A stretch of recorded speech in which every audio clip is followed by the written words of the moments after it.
Hello and welcome. My name is Natalie Areola, and this is But What Does It Mean? Deconstructing Surreal Art. In last week's episode, we touched a bit on the idea of visual art as language. We often think of the written word as being a very precise form of communication, despite the fact that it frequently fails us. If you don't believe me, just take a look at how certain authors have reacted to the interpretation of their work. For example, J.D. Salinger, who was so distraught over the public interpretation of his famous novel, The Catcher in the Rye, that he became a lifelong recluse. Not to mention our constant political turmoil and our penchant for taking the words of others out of context in order to paint them in a different and often disparaging light. So what happens when language fails us? Today's image was inspired by the Caron McCullers novel, The Heart is a Lonely Hunter.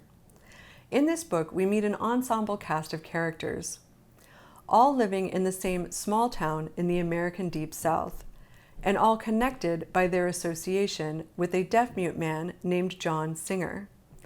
Each of these characters feels a deep sense of isolation, brought on by their understanding of themselves as outsiders.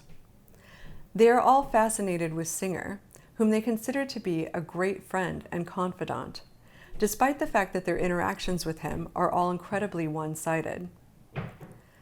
While Singer can understand what they're saying through his ability to read lips, he never offers any input, and he does not tell them anything about himself. In fact, Singer does not have much respect for these people and considers them nothing more than a diversion from his own solitude. As we find out at the beginning of the book, Singer once had a companion of his own, a Greek man named Spiros Antonopoulos.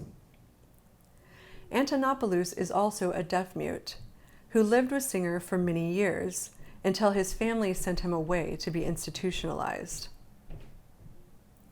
Singer loves Antonopoulos and would do absolutely anything for him. But his affection for this man is every bit as misguided and strange as that of the townsfolk for Singer. As we find out, Antonopoulos is not the intelligent and mild-mannered person that Singer is, but rather something of an idiotic and clumsy oaf.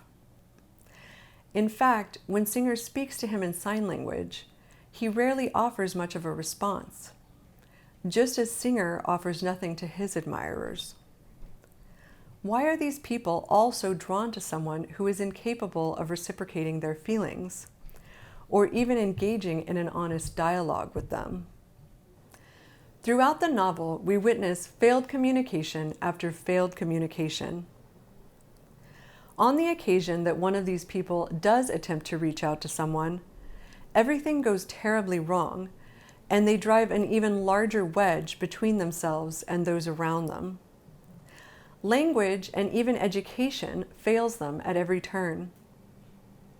In fact, two of the more educated characters, an African-American doctor and a white drifter, who both love Marxism and seek social change, fail so miserably to communicate with one another that they wind up slinging racial slurs at each other. Does education and sophisticated language deteriorate rather than enhance our ability to communicate? The failure to communicate does not only come from language. The characters show that they are self-absorbed and lack empathy for one another. They are so caught up with their own hardships and unfulfilled desires that they cannot see the struggles of those around them.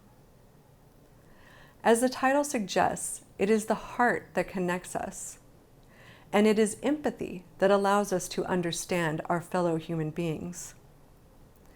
Without these things, language is merely another roadblock. In my image, which borrows its title from the book, we have a woman. Her head has been replaced with a bloody heart. She sits at a table with a plate before her. On the plate are roses. She leans against the table with her elbows, a fork and knife in either hand. The head and the heart are often discussed in conjunction with one another, sometimes in order to imply connection, and others to imply dissonance. Are the head and the heart two separate parts of the self, or are they two different expressions of the same faculty? She sits at a table with a plate, knife, and fork.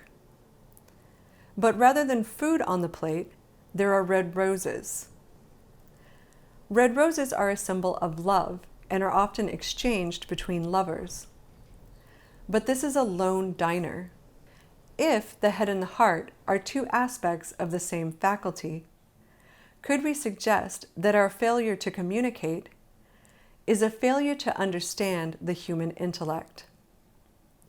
Could it be that we cannot separate the head and the heart, and that when we do, we divorce our higher pursuits from basic human decency? In the book, the characters are so afraid of expressing anything genuine about themselves that they turn from reality and seek solace in the false and unreciprocated affection for a man who cannot contradict or question them. In this regard, they choose isolation over compassion. They are hunting, but what for? Perhaps for nourishment of the soul. But they are so incapable of seeing or hearing those around them that they cut themselves off from others and from themselves, and certainly from the possibility of any genuine companionship or even mutual respect. We have been speaking recently about the idea of visual art as language. And while this is certainly a more abstract form of communication, I do think that visual art and all arts are about communicating. Sometimes these more abstract forms of communication move us much more deeply than the written word. Perhaps this is because the development of written and spoken language has focused much more on sophistication than human connection. Language is a slippery thing, but where more formal language fails us, perhaps abstract forms of communication can fill the gap. Thank you so much for joining me. As always, I hope that this has been inspirational to you in your life and your creative endeavors. If you enjoy my work and these videos, owning a beautiful and thought-provoking print is a wonderful way of showing your support. You can find the link to my online shop in the video description and my bio. Make sure to like this video and of course subscribe to my channel if you are on YouTube. Do not forget to leave your thoughts in the comments, and I will see you next time.